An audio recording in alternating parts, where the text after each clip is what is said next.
Welcome to the Deep Dive podcast channel. Today, we're going to gently explore something that, well, it feels really challenging for a lot of people. This sense that loving yourself is just impossible. And this often hits home particularly hard for individuals who maybe unknowingly experience childhood emotional neglect. Mm. It's a really difficult spot to be in, isn't it? You hear all this talk about self-compassion, self-acceptance, but if you have that background, it can feel like you're being asked to do something. Well, something you just don't know how to do. The concept doesn't quite land. Exactly. And what feels so frustrating, I think, is that the usual advice, the affirmations, the self-care checklists, sometimes they just fall flat. Or worse, they can make you feel even more like there's something wrong with you for not being able to just do it. So, our hope with this deep dive is to create a kind of safe space, to understand why self love can feel so out of reach, the roots of it, and maybe start exploring how to gently reconnect with those parts of yourself that perhaps didn't get what they needed back then. Yeah, and it's really key to understand right from the start. This isn't about blaming yourself or thinking you haven't tried hard enough. There are very real, understandable reasons rooted in those early experiences that build these internal barriers. We want to explore those reasons with kindness. Definitely. And because we're navigating some potentially sensitive ground here, we really want to emphasize emotional safety. If anything we talk about brings up difficult feelings or resonates deeply, please know you're not alone in that. And if you feel comfortable sharing any thoughts or reflections in the comments, we absolutely welcome that. We just ask everyone engaging to do so with gentleness and respect. Okay, so where should we begin? Let's try to unpack this idea of childhood emotional neglect first. What exactly is it, and why is it often so invisible, so hard to recognize? Right. Childhood emotional neglect, or CEN as it's often called, is it's subtle. It's different from other kinds of trauma because it's about the absence of something vital. It's the consistent lack of enough emotional presence from caregivers, a lack of them really tuning in, responding to what a child is feeling emotionally. We call that attunement, that sensitive perception and response.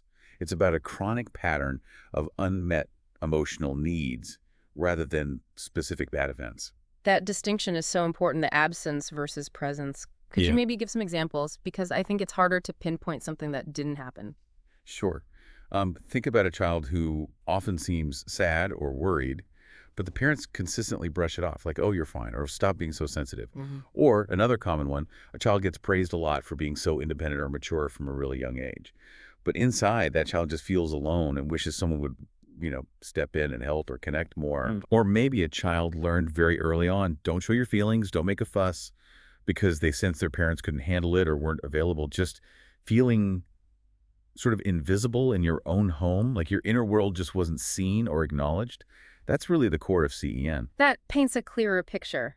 So, growing up in that kind of environment, what's the underlying message a child starts to internalize about themselves and their feelings? The message that slowly seeps in, often unconsciously, is my feelings don't really matter. And if my feelings don't matter, maybe I don't matter. It becomes this deep foundational belief that shapes how they see themselves and relate to their own emotions later on. It's sometimes called an invisible wound, right? No obvious scars, but it sounds like it fundamentally changes how you perceive yourself. So, flipping that, what should caregivers ideally be doing for a child's emotional development? What's that crucial role? Ideally, caregivers act like emotional mirrors. Mm. They reflect back a child's feelings. Oh, you seem sad, or wow, you look really excited. Mm. This mirroring does two things. It validates the child's reality, Hmm. helps them understand what they're feeling, and confirms that those feelings are okay, they're normal. That mirroring. Exactly. And beyond mirroring, caregivers ideally affirm the child's inherent worth just for being who they are. They help build a coherent sense of self through that consistent emotional engagement. Okay, so what happens down the line when that consistent, reliable mirroring is missing? What are the effects we see in adults? Well, the absence of that mirroring has pretty significant long-lasting impacts. Adults who experience this often struggle to even identify what they're feeling, Hmm. let alone trust those feelings as valid signals. They might carry this persistent, quiet belief that their own needs aren't important, or maybe that they're a burden to others. Mm. And you can see people who are very successful externally, achieving a lot, but inside there's this deep, gnawing feeling of inadequacy, like Mhm. something's fundamentally missing. Right. Because that early foundation of self-worth, of self-understanding, it just wasn't strongly built. So the whole idea of self-love feels, well, foreign. unreachable. It's like trying to build a house without pouring the concrete slab first. The basic structure for valuing yourself wasn't properly laid down. That makes so much sense, like trying to see yourself clearly without ever having had a good reflection. Okay, let's shift slightly to another really important piece. This idea of emotional numbness as a survival mechanism. How does that develop? Right. So imagine being a child whose feelings are consistently ignored, dismissed, maybe even punished.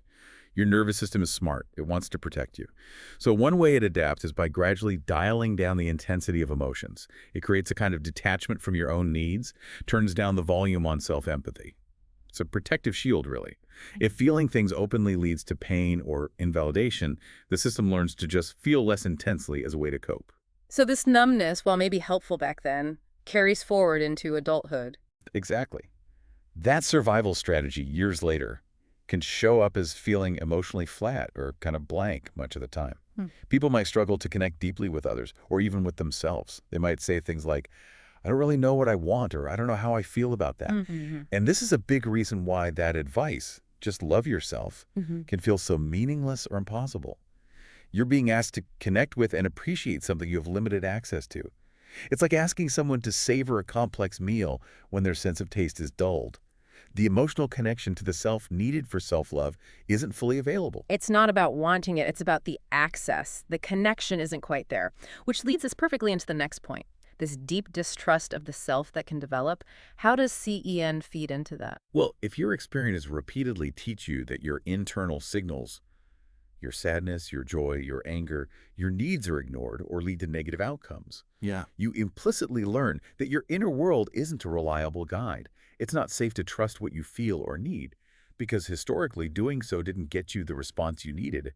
It might have even made things worse. And what kind of patterns might we see emerging from that learned self-distrust? How does it play out? You often see a pattern of chronic self-doubt, doubting your choices, your feelings, your perceptions. There can be a constant looking outside of yourself for validation, needing others to tell you you're okay, you made the right call, your feelings are legitimate. Constantly checking. Yeah, constantly checking. And also this deep fear of being too much, like if I express my real needs or feelings, people will pull away. Or the flip side, feeling not enough, inherently flawed. Without that basic trust in your own inner experience, the idea of embracing yourself, of self-love, feels really unstable, risky, like stepping onto shaky ground. That sounds like such a vulnerable way to navigate life. And tie into this is often a heavy weight of inadequacy and shame, right? Yes, absolutely. Yeah. Children experiencing emotional neglect often internalize this profound sense of shame, a feeling that something is fundamentally wrong with them. The unspoken logic, often unconscious, is something like, if I were okay, if I were lovable, they would have paid attention. They would have responded. Wow. Or, my needs must be bad or too much because they aren't being met. This isn't a conscious thought process usually. It becomes this deep, embodied emotional memory stored in the nervous system. And that pervasive shame is a huge barrier to self-love, because how can you love something you feel is inherently flawed or undeserving? That feeling of being undeserving, that feels really central. Okay, let's bring in the attachment perspective. How does CEN mess with forming secure attachments, and how does that link back to self-love? Right, so attachment theory highlights our basic need for secure connection with caregivers. Emotional neglect directly disrupts this. When a child's emotional needs aren't met reliably, they can't form that secure base. They might develop anxious attachment patterns, fearing abandonment, always needing reassurance. Or they might develop avoidant patterns, suppressing needs, keeping emotional distance to protect themselves from expected disappointment or rejection. Or sometimes a mix. Or sometimes a mix, yeah, disorganized style, which is a confusing blend of both wanting connection and fearing it. And all these insecure styles make it really hard to relate to yourself with compassion and acceptance. If your early blueprint for relationships taught you that your needs wouldn't be met by others, it becomes incredibly difficult to then believe you can reliably meet them for yourself, to offer yourself that consistent care. It's like the template for connection itself with others and with yourself gets distorted. Which brings us to a really fascinating kind of counterintuitive point, how self-love itself can feel like a threat. Can you unpack that? This is so important to grasp. Real love, including self-love, requires a certain amount of emotional openness, right?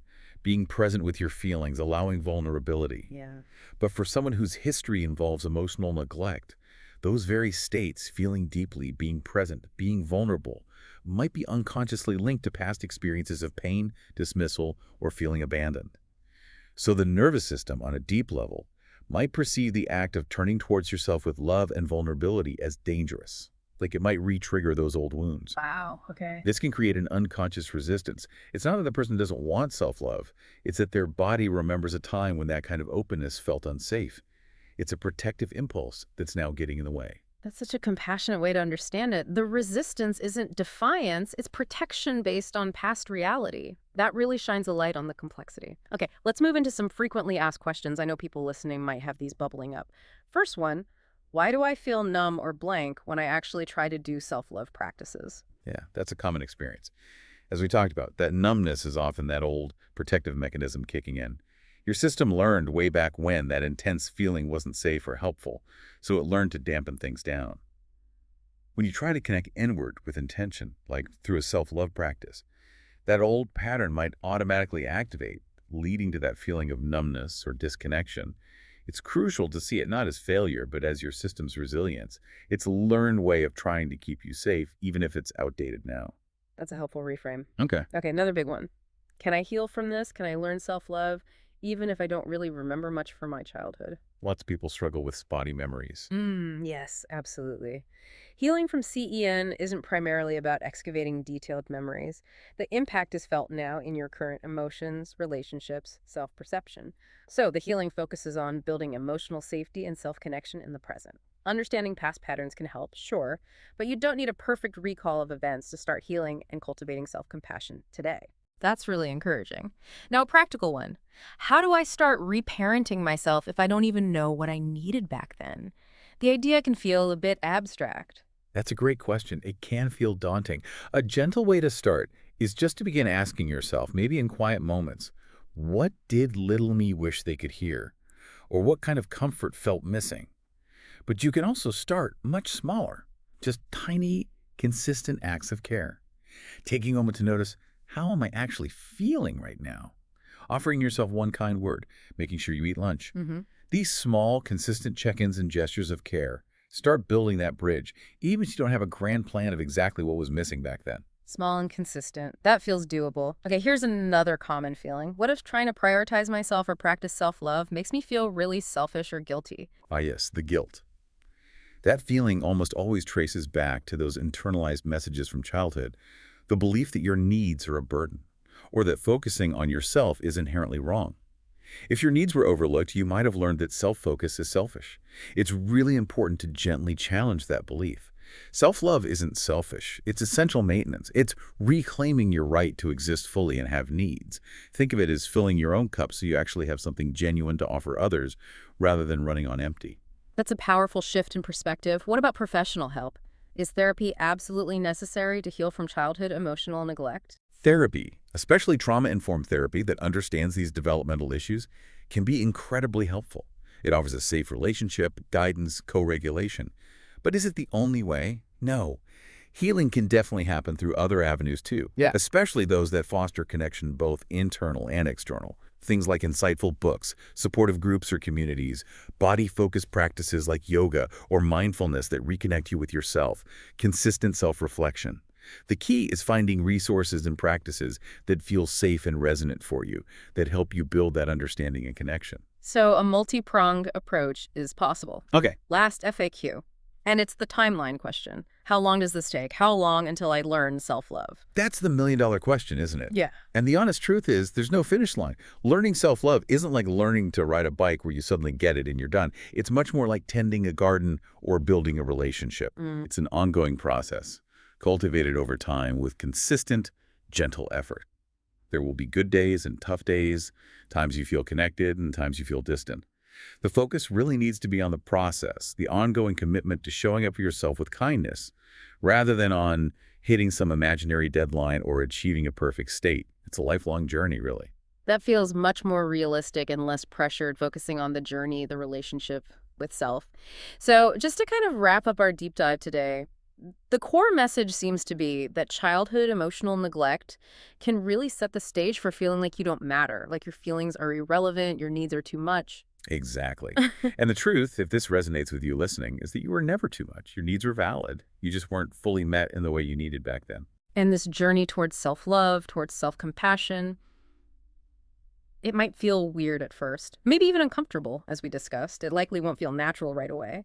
But it sounds like with real patience, with being mindfully present to your own inner world, and just showering yourself with as much compassion as you can muster, it absolutely can be cultivated over time. It really can. And maybe, just maybe, the most important first step is to simply start considering, gently, how you might begin to become the person for yourself that you always needed. Just starting that inner conversation.